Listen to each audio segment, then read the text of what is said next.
and welcome back to Las Vegas for the Dice Tower's coverage of the GAMA Trade Show 2017. I'm Eric Summerer here with Christopher Bedell from Greater Than Games, and this box is quite possibly the most 80s-tastic thing I have ever seen. We wanted the game to look like a found artifact. Like you went up into your aunt's attic and you, under some blankets in the bottom of a toy box, you found this game from the 80s about this TV show that is a Saturday morning cartoon that never actually happened. It's called Lazer Riderz, and it's designed like a boxed set that kind of looks like VHS tapes.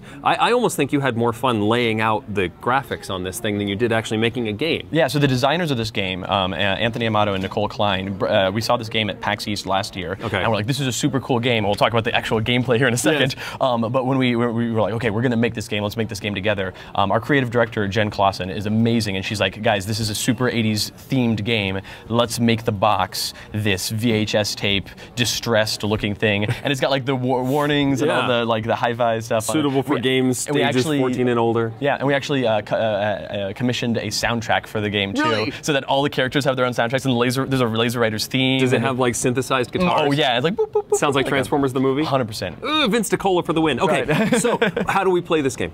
So this game, each character has their own. So we've got here the Galactic Wave Rider, and each of the VHS tapes are an individual character's box. Phantom Cosmonaut, Super Sheriff, Laser Shark. The Laser Shark is really cool. Okay, I'm allowed to have favorites because it's not my design. Gotcha. But we're going to look here at the Galactic Wave Rider. So each one, you pull out this tray, and it's got all the stuff in it. And this looks like kind of like a bit of a jumbled mess. But good news, the actual tray, because this is my pre-production copy. This is the pre-production. This is sort of prototype components. The actual tray looks like this, where every single piece has a home. So when you pull out your tray, you know where everything is. You've got a really clean, not at all like this. Right. It's hard to see. This is sort of, you can see their tiers. They're sort of nested down so that the small pieces fit down on the bottom, and then so everything has its place. So when you pull it out, you're able to look at it and you're like, I can see all my pieces and I know where everything is. But we don't get to do that today. We don't know how that. That's not for us. That's in the future. Right. Ooh. But so the game has these prisms. These are goals that you're shooting for. And there's going to be several prisms out on the board, and the game is won when somebody has 3 prisms. When one player has claimed 3 prisms, that's the end of the game. Sounds easy. Right. All you have to do is claim 3 prisms. Look, I got one now. I'm winning. Oh, you got the other one. It's a tie. So at the beginning of the game, each player grabs their starting point, and they close their eyes. They're going to put their one hand up with the gear that they want to start in, and they're going to put this on the table. So I know I want to like shoot for one of these prisms. So I'm going to put my prism here, and I'm going to close my eyes, and I'm going to say I'm going to start in 4th gear, and then everybody says, okay, that we're all ready, we're good to go. And I look. And I laugh because you're off. I am off. I definitely am. But I start in 4th gear, so that means on my first turn I place my 4 here.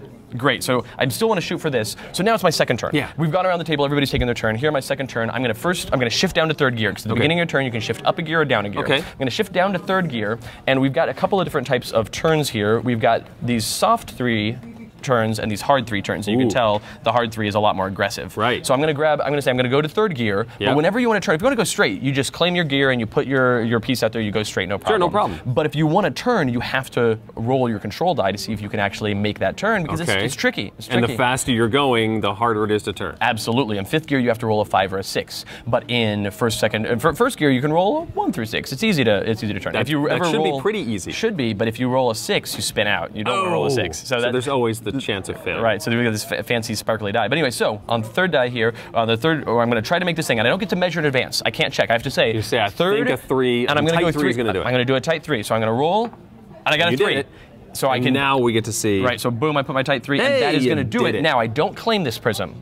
I only get to claim the prism once I've fully gone through it, and I'm well set up here. Somebody else could still come through and snipe it away from me. If I was super sneaky, I could sneak and if you were in the right position for it, but no dice. So on my next turn then, you know what, I'm going to stay in 3rd, and I'm not going to roll for it. I just want to advance, so I'm just going to place here. Boom, immediately upon placing that, this prism is claimed. So 2 things happen. 1, I move the prism that I claimed to the start of the track that claimed it.